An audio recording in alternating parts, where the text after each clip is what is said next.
Hoy es el último domingo del mes y pues vamos a compartir un tema familiar. Sabemos que si queremos una iglesia fuerte, necesitamos fundamentos fuertes en la familia también. El tema de hoy se llama la fidelidad en el matrimonio. La fidelidad en el matrimonio. Les invito a que me acompañen ahí a Marcos, capítulo 10, versículo del 1 al 9, por favor. Levantándose de allí, vino a la región de Judea y al otro lado del Jordán, y volvió el pueblo a juntarse a él, y de nuevo les enseñaba como solía. Y se acercaron los fariseos y le preguntaron para tentarle si era lícito al marido repudiar a su mujer. Él respondiendo les dijo: ¿qué os mandó Moisés? Ellos dijeron: Moisés permitió dar carta de divorcio y repudiarla. Y respondiendo Jesús les dijo: por la dureza de vuestro corazón os escribió este mandamiento. Pero al principio de la creación, varón y hembra los hizo Dios. Por esto dejará el hombre a su padre y a su madre, y se unirá a su mujer, y los dos serán una sola carne. Así que no son ya más dos, sino uno. Por tanto, lo que Dios juntó, no lo separe el hombre. Vamos a orar, hermanos. Bendito Dios, Señor de toda gloria, de toda honra. Una vez más te damos las gracias, Señor, por permitirnos tener tu palabra con nosotros, Padre.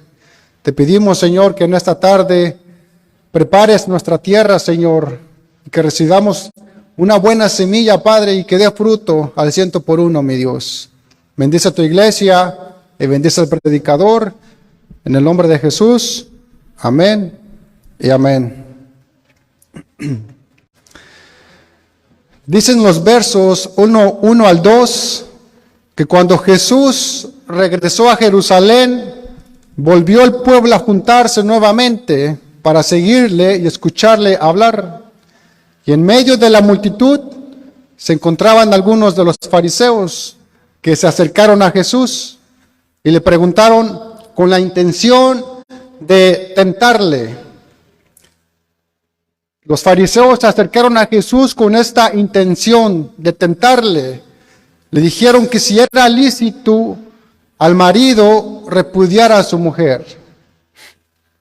Y es que los fariseos siempre aparecían en la cena con las mismas intenciones, de buscar cómo atrapar al Señor Jesús en sus palabras con el fin de crearle problemas.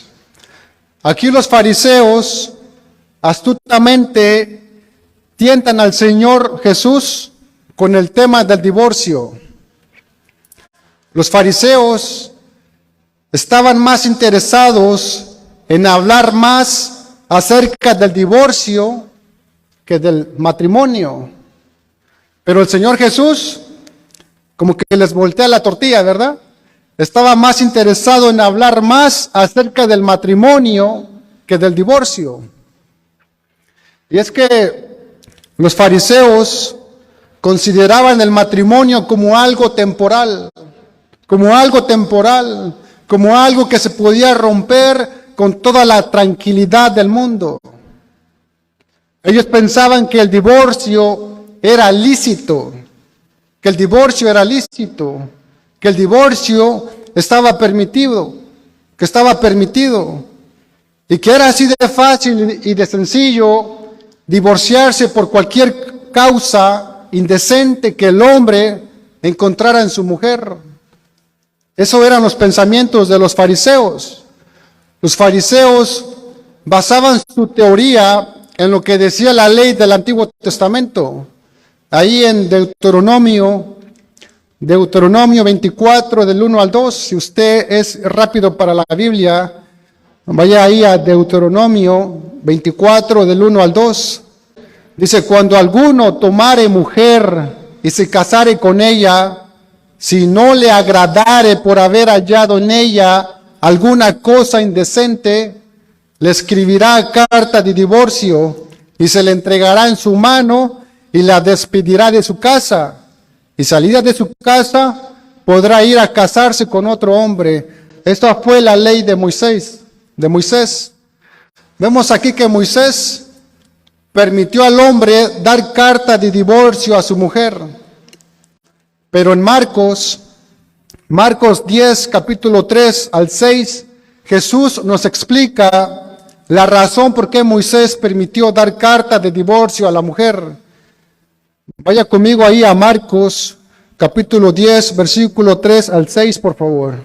Dice, él respondiendo, les dijo, ¿qué os mandó Moisés? Ellos dijeron, Moisés permitió dar carta de divorcio, repudiarla. Y respondiendo Jesús, les dijo, por la dureza de vuestro corazón os escribió este mandamiento.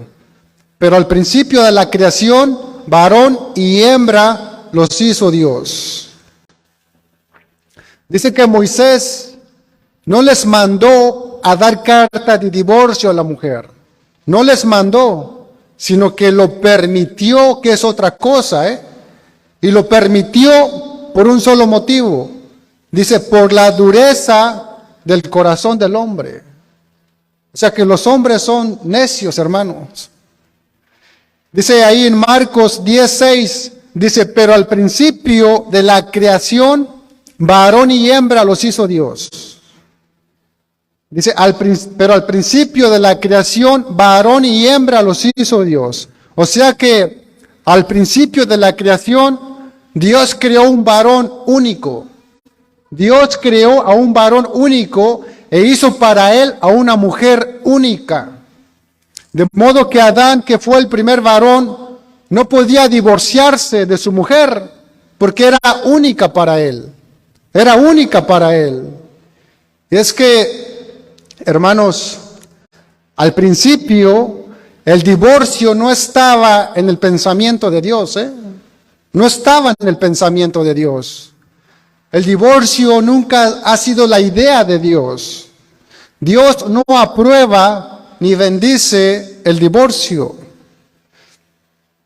Las estadísticas indican que en los Estados Unidos la institución matrimonial está en crisis, que alrededor de 1/3 de los norteamericanos, según las estadísticas, se han divorciado por lo menos una vez, y entre los cristianos norteamericanos se informa que el 30% son personas divorciadas. Es por eso que hoy la iglesia cristiana necesita enseñar lo que la Biblia dice acerca del matrimonio. Génesis 2:18. Y dijo Jehová Dios, no es bueno que el hombre esté solo, le haré ayuda idónea para él. La Biblia dice que el matrimonio es un diseño de Dios mismo. El matrimonio es un diseño divino, porque vemos que fue establecido antes que entrara el pecado en el mundo. Hermanos, una de las cosas fundamentales del matrimonio que siempre hay que recordar es que el matrimonio es un pacto. El matrimonio es un pacto. Y en un pacto matrimonial existen tres personas. Existe un hombre y una mujer, y Dios quien sella y atestigua ese pacto matrimonial. Esto es muy importante, y tenemos que tenerlo en cuenta para comprender la verdadera importancia que el matrimonio tiene ante los ojos de Dios. Que el matrimonio es un pacto divino. El matrimonio es más que un compromiso entre un hombre y una mujer. El matrimonio es una relación donde Dios interviene para unir a un hombre y a una mujer para hacer una sola carne. una sola carne. Marcos 10, 8 al 9, por favor. Y los dos serán una sola carne. Así que no son ya más dos, sino uno. Por tanto, lo que Dios juntó, no lo separe el hombre. Vemos que el matrimonio es una unidad que no debe romperse. Por lo que Dios juntó, no lo separe el hombre. Pero ¿qué quiso decir el Señor Jesús con esto? Que lo que Dios juntó no lo separe el hombre. Que cualquier persona que interfiera en un matrimonio, tal persona se encuentra desarmando la obra de Dios. Es como si dijese este versículo que nadie se entremeta en un matrimonio para separarlo. Que nadie se meta en un matrimonio para separarlo, porque atenta contra lo que Dios mismo ha establecido, con lo que Dios mismo ha unido. Y puede ser incluso el mismo esposo o la misma esposa que estén planeando divorciarse y deshacer lo que Dios ha unido, Que cualquiera de los dos que inicie el divorcio contra su propio cónyuge, tal persona se encuentra desarmando la obra de Dios. ¿Y por qué la gente se divorcia? Por muchas razones, ¿verdad? Pero las más comunes, según las estadísticas, se estima que el 50% de los divorcios ocurren por problemas de dinero, por falta de comunicación y por la infidelidad de uno de los cónyuges.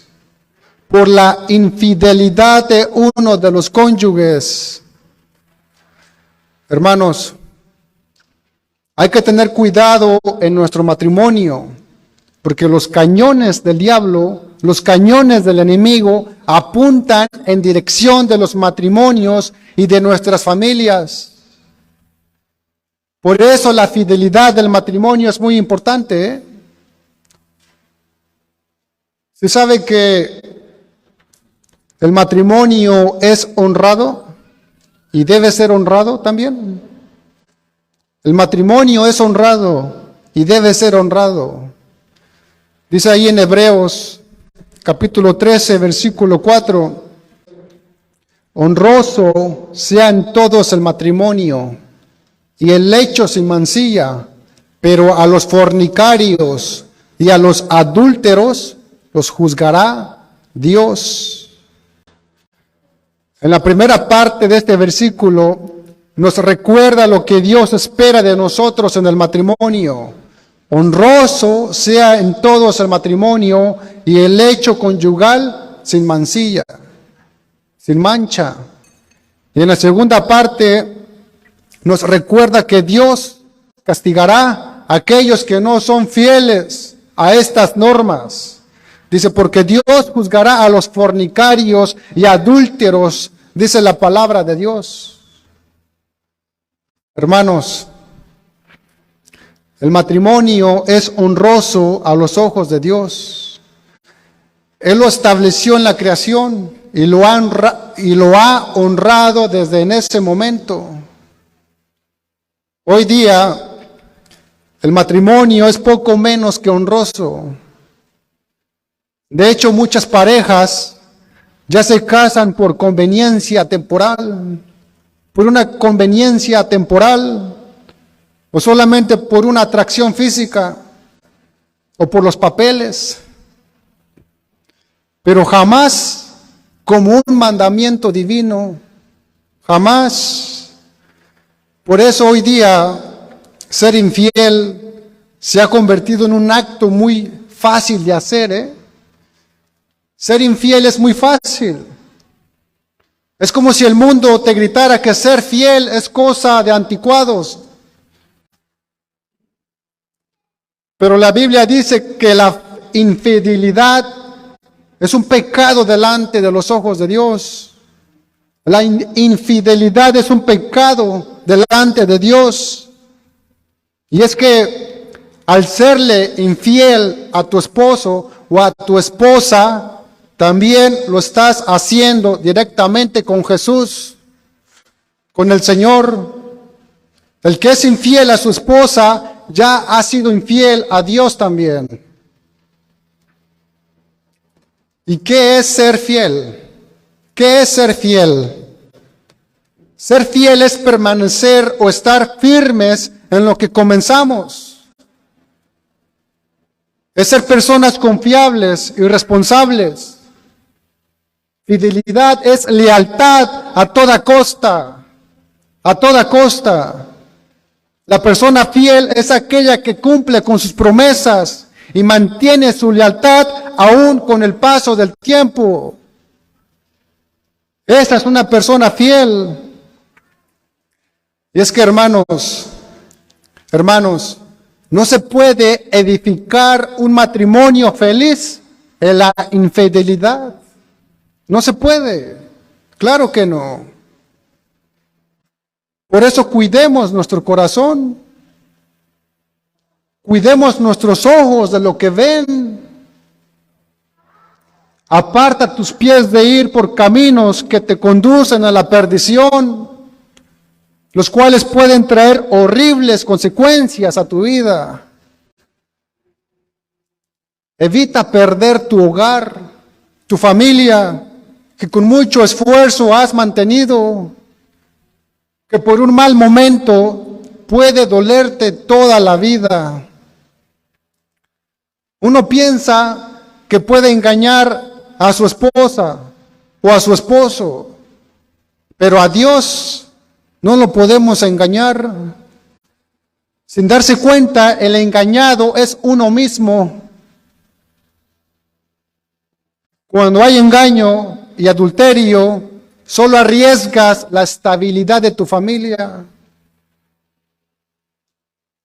Por una simple aventura, una persona puede perder todo lo que le ha costado construir por muchos años, como es la familia. Que cuando hay adulterio en un matrimonio, lógicamente toda la familia sufre. Y las víctimas más sensibles son los niños, los hijos.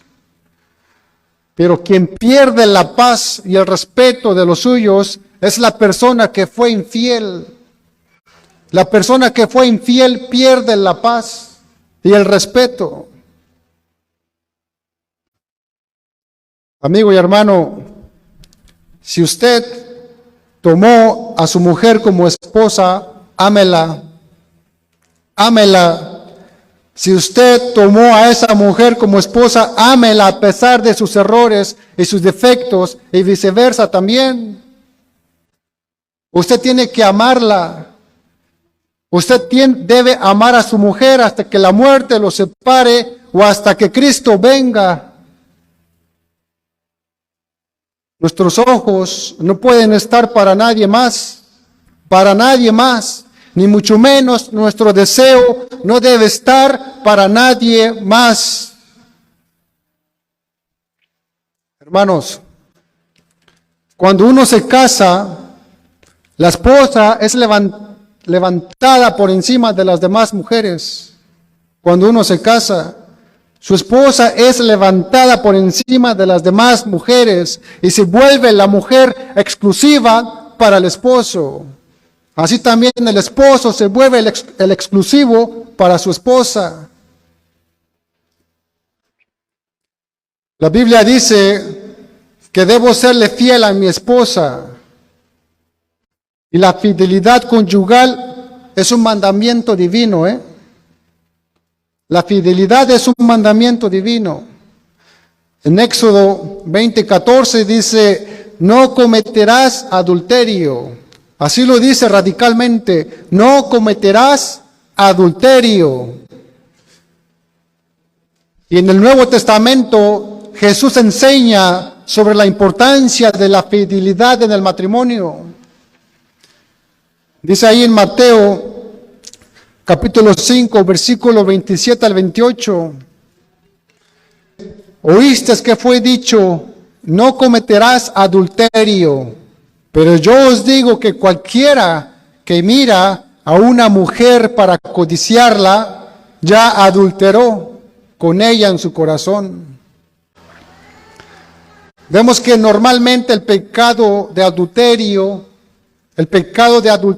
comienza por una mirada codiciosa, como fue el caso de David con Betsabé, la mujer de Urías. Y es que, hermanos, una mirada codiciosa activa la concupiscencia del corazón, de donde salen todos los malos deseos en nuestro corazón. Hermanos, nuestros ojos son la puerta de entrada que genera la perversidad. Nuestros ojos. El pecado no está en mirar a una mujer, El pecado está en la mirada puesta en ella para codiciarla.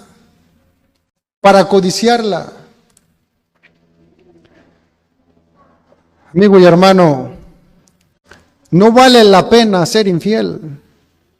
No vale la pena ser infiel. El deseo de Dios es que seamos fieles a nuestros cónyuges. Hoy más que nunca debemos prestar atención al pacto que hemos hecho manteniéndonos unidos en espíritu, alma y cuerpo a nuestro cónyuge. Porque el diablo se ha levantado con una descarga de ataques de los cuales ningún matrimonio, aunque sea cristiano, está exento. Ningún matrimonio cristiano está exento de estos ataques del enemigo. Entonces, ¿cómo puedo mantener un matrimonio fuerte? Concéntrate en el corazón de tu cónyuge, más que en su apariencia. Concéntrate en el corazón de tu cónyuge, más que en su apariencia. Su vida eterna es más importante que su apariencia. Dice Proverbios 31:30, engañosa es la gracia y vana la hermosura, pero la mujer que teme a Jehová, esa será alabada. La mujer que teme a Jehová, esa será alabada. Hermanos, lo más importante en una relación del matrimonio es tener a Dios en el centro. Lo más importante en una relación en el matrimonio es tener a Dios en el centro. En un matrimonio, cuando los hijos han visto a sus padres respetarse y ser fieles el uno al otro, ven a la familia como el lugar en el que siempre pueden regresar. Que cuando hay fidelidad en el matrimonio, a los hijos les es más fácil respetar a sus hermanos y podrán estar seguros a sí mismos en la hora de construir ellos mismos su propio matrimonio. Hermanos, ser fieles tiene que ser una característica de los hijos de Dios. El ser fiel es una característica de los hijos de Dios. Y la invitación de Dios hoy para nosotros es mantener esa fidelidad dentro de nuestros matrimonios y familias, para que aún nuestros hijos sean bendecidos.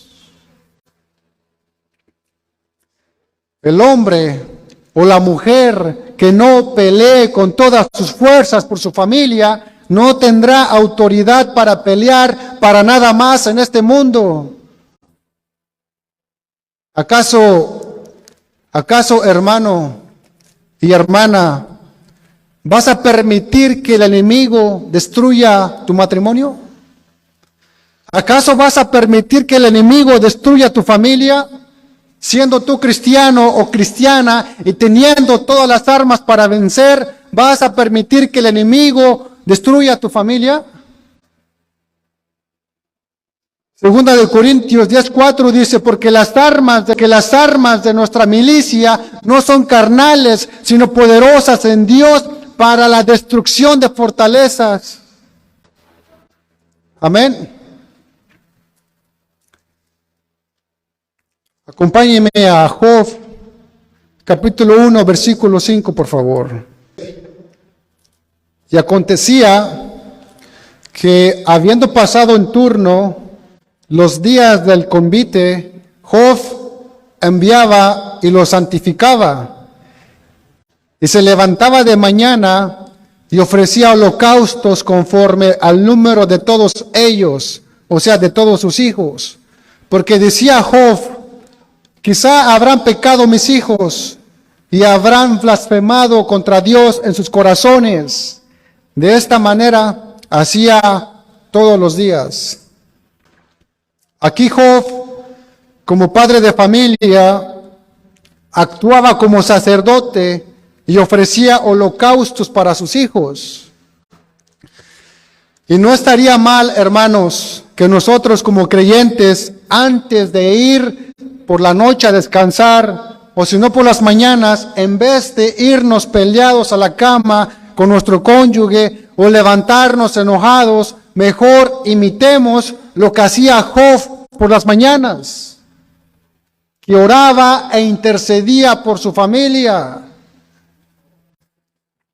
Ahora, si sabes que tú proteges a tu familia de las trampas del enemigo cuando oras por ellos, si sabes que tú proteges a tu familia cuando oras por ellos, tú proteges a tu familia orando por ellos, porque la oración del justo tiene poder.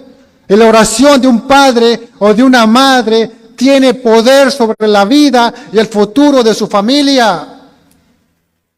Job sabía este principio. Él sabía este principio. La Biblia dice que todos los días Job oraba por sus hijos. La Biblia dice que Job pedía perdón por el pecado de sus hijos. Hermano y hermana, cada vez que tú oras por tus hijos, cada vez que tú oras por tu matrimonio, cada vez que tú oras por tu familia, lo que estás haciendo es construir un muro de protección para tu familia con la sangre del Señor Jesucristo. Entonces, ¿cómo hago un muro para proteger a mi familia? Haciendo oración todos los días por ellos. Hay que orar todos los días por la familia. Hay que orar todos los días por nuestros hijos. Hay que orar todos los días por nuestro matrimonio.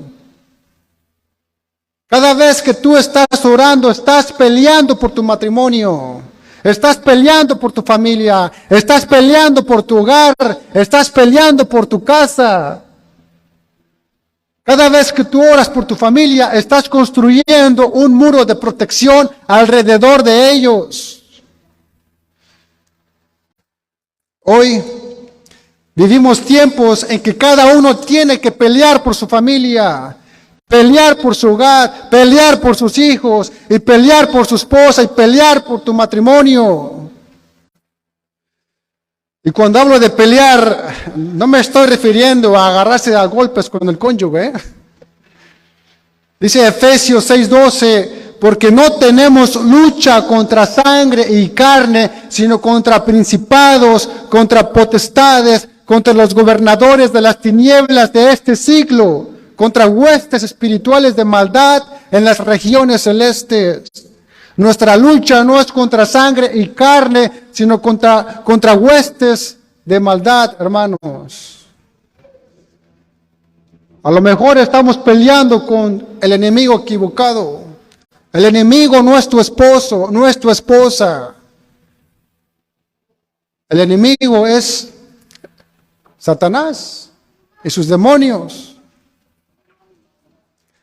Hermanos, por último, les recuerdo que Dios planeó que el matrimonio fuera para toda la vida. Dios planeó que el matrimonio fuera para toda la vida.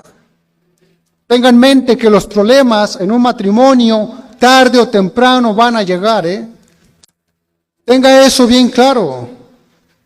En cada matrimonio cristiano se dan conflictos, pero estos deben ser resueltos con la mirada puesta en Jesús, que es el centro de nuestra relación. Si existe alguien que sabe solucionar los problemas matrimoniales, tiene que ser aquel que creó el matrimonio, ¿verdad? Que fue el Señor Jesús. Así que nuestros problemas se resuelven con la mirada puesta en Cristo Jesús, que es el centro de nuestra relación. Amén. Puede ponerse de pie, por favor, hermano.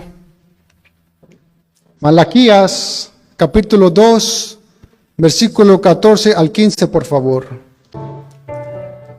Mas diréis, ¿por qué?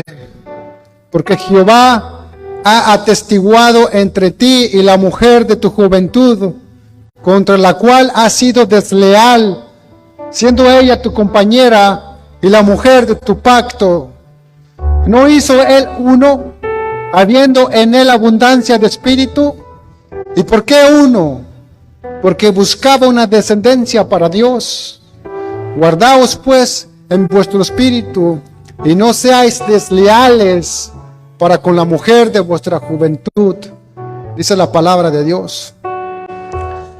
Aquí el profeta, al decir la mujer de tu juventud, se refiere claramente a la primera esposa.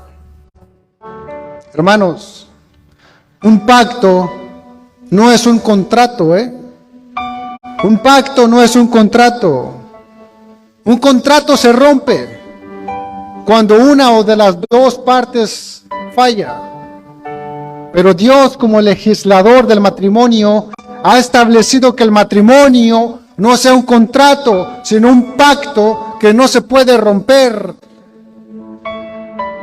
Así que un pacto matrimonial es serio, Un pacto es serio, porque se ha hecho con Dios ante el altar, prometiendo amor y lealtad uno al otro. Ahora, no entiendo por qué, si un pacto de matrimonio que se ha hecho delante de Dios, ¿por qué la gente cree que ante un abogado puede romperse este pacto? Hermanos, nuestra responsabilidad como padres, debemos exhortar a nuestros jóvenes a ver el matrimonio no como un contrato que en cualquier momento termina, sino como un pacto que se realiza con Dios y no con los hombres. Nos casamos para ser fieles el uno al otro, para acompañarnos en las buenas y en las malas, en la salud o en la enfermedad, en las riquezas o en la pobreza, o hasta que la muerte nos separe. Se sabe que cuando hay una fidelidad en un matrimonio, los hijos crecen en un ambiente de seguridad, en un ambiente de seguridad, y donde ellos saben que son amados, valorados y apreciados, hermanos. Pero a los infieles y a los adúlteros los juzgará Dios. Esto es una realidad que no debemos olvidar, porque la palabra de Dios se cumple. La propia palabra de Dios nos advierte a que nos abstengamos de hacer tales cosas. Hermanos, se sabe que de una forma todos dejamos a nuestro paso una fragancia que nos identifica. De una forma nosotros dejamos una fragancia que nos identifica. Solo es necesario que la gente conviva con nosotros para que la descubran al poco tiempo. Ahora, ¿qué fragancia estás dejando? Y la mejor de las fragancias que podemos dejar a nuestro paso es la de ser conocidos como personas leales, personas fieles, personas de palabra. Sí sabe que la confianza en el matrimonio es el ingrediente más esencial y necesario para que dos personas vivan juntas. La confianza es necesario, hermanos, que cuando se ha cometido un abuso de confianza en el matrimonio, comienzas a dudar de tu cónyuge. Al romper compromisos, al coquetear con otra persona al caer en adulterio, se comete un abuso de confianza y comienzas a dudar de tu cónyuge por la confianza que se ha destrozado.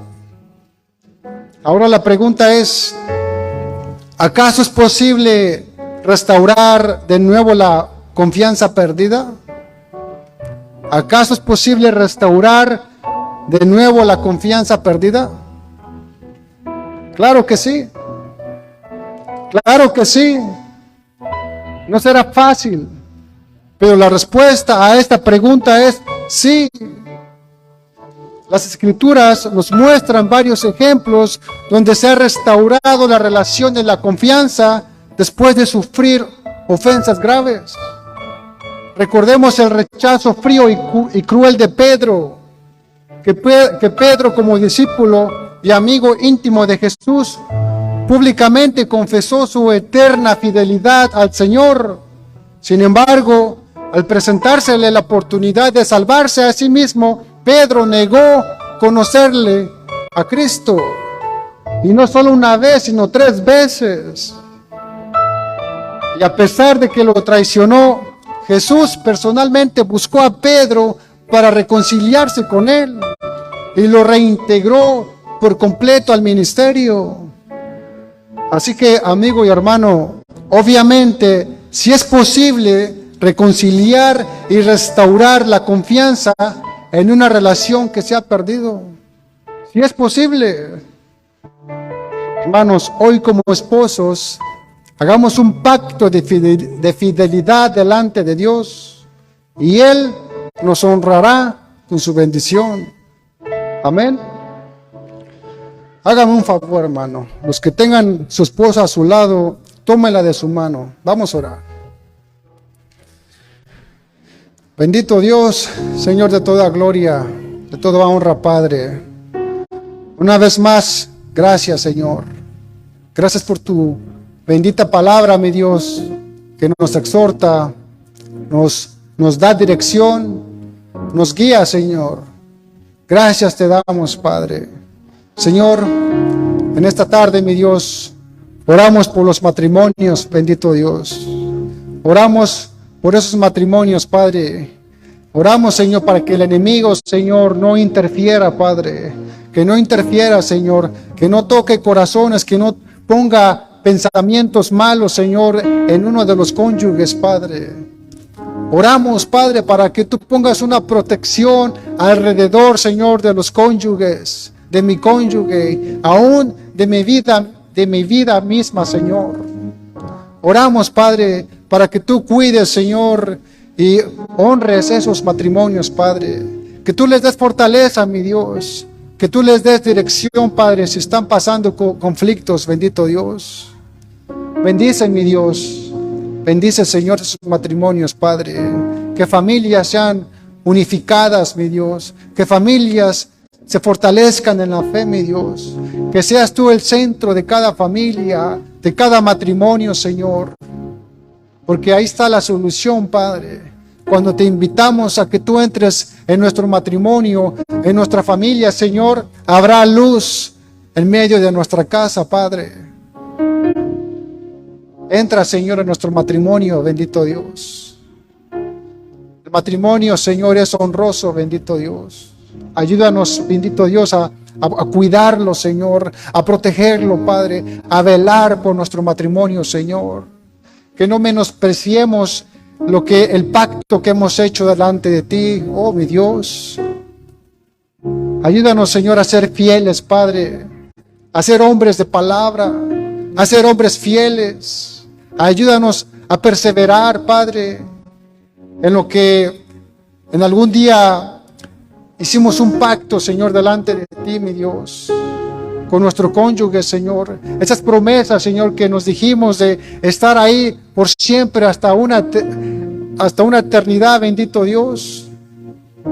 Ayúdanos, Señor, a ser hombres de palabra, mi Dios. Ayúdanos a ser fieles, bendito Dios. Cuídanos, Señor, especialmente a los varones, Señor, y a las mujeres también, Padre. Cuida nuestros ojos, Señor, lo que vemos, lo que escuchamos. Cuida nuestros pasos, Señor, en qué lugares andamos, bendito Dios. Cuida, Señor, a los varones, Padre. Cuídalos y protégelos, Señor. Cuídalos, bendito Dios. Oramos por cada matrimonio, Padre. Por cada matrimonio, Señor, que está pasando problemas. Tú conoces, Señor. Tú conoces, Padre, la condición. Tú conoces, bendito Dios. Tú más que nadie, Señor. Ayúdanos, Padre. Ayúdanos, bendito Dios.